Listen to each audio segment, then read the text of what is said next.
कोई शिकार हाथ न चढ़ा। सूरज ग्रूब हो गया है, रात नजदीक है, बेहतर है कि हम इसी जगह रात को विश्राम करेंगे और कोई ना कोई जानवर पानी पीने जरूर आएगा तो मेरे तीर का निशाना बन जाएगा।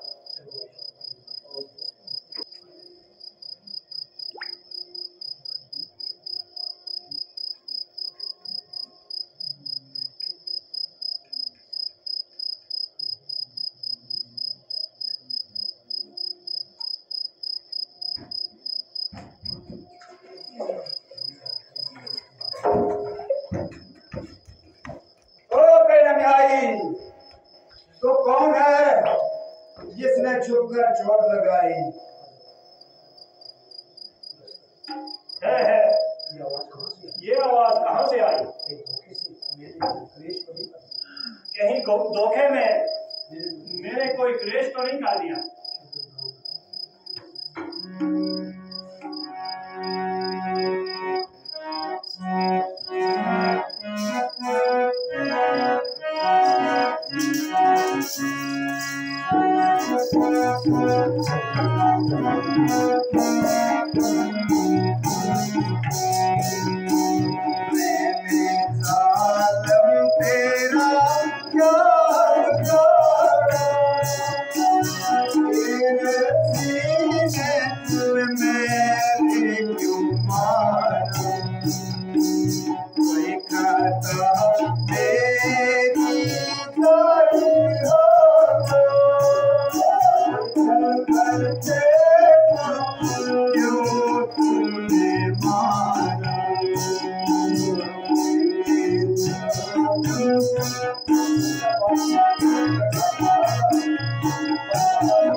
किसकी आवाज है?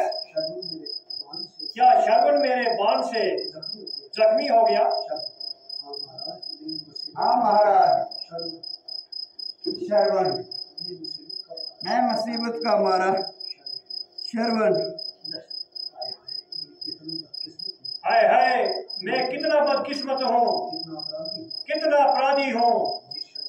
जिस शर्वन का मुद्दत से इंतजार था, जब वो तीर्थ यात्रा से वापस आएगा तो उसको मैं अयोध्या में ले जाऊंगा, ताकि दुनिया के लोगों को आदर्श बन जाए।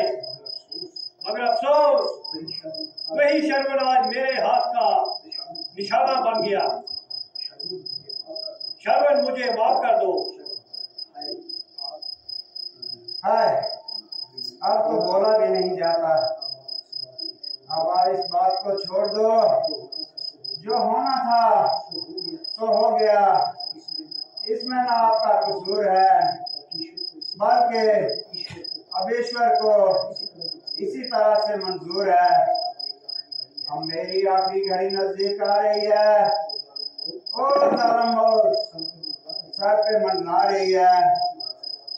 महाराज, आप सिर्फ इतनी तकलीफ कीजिए कि जंगल में मेरे माता पिता प्यास से व्याकुल हो रहे हैं, उनको जाकर पानी पिलाना। मगर याद रहे, जब तक वो जल ग्रहण ना करें, कोई भी लफ्ज मुंह से ना निकालना, क्योंकि वो बात पहचान जाएंगे और जल ग्रहण नहीं करेंगे। हे भगवान, मुझे अगले जन्म में भी माता पिता अंधे ही हूँ।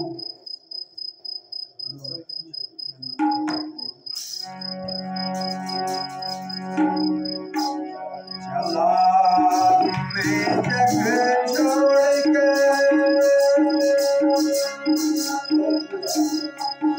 स्वर्ग की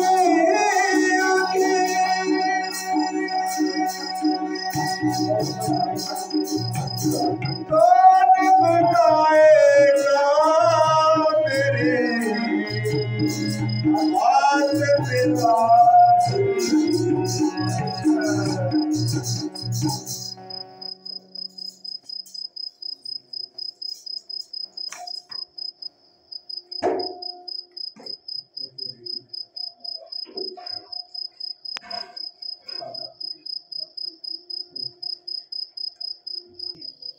महाराज, जल लीजिए। है, ये कौन है? मैं किस मुंह से कहूँ कि मैं कौन हूँ? मैं अयोध्या का राजा दशरथ हूँ। दुर्भाग्य की बात है, शर्वन पानी भरने आया था और शिकार के धोखे में मेरे तीर से दुनिया से चल बसा। लीजिए, पानी लीजिए। अब शर्वन की तरफ से मैं ही आपकी सेवा करूंगा।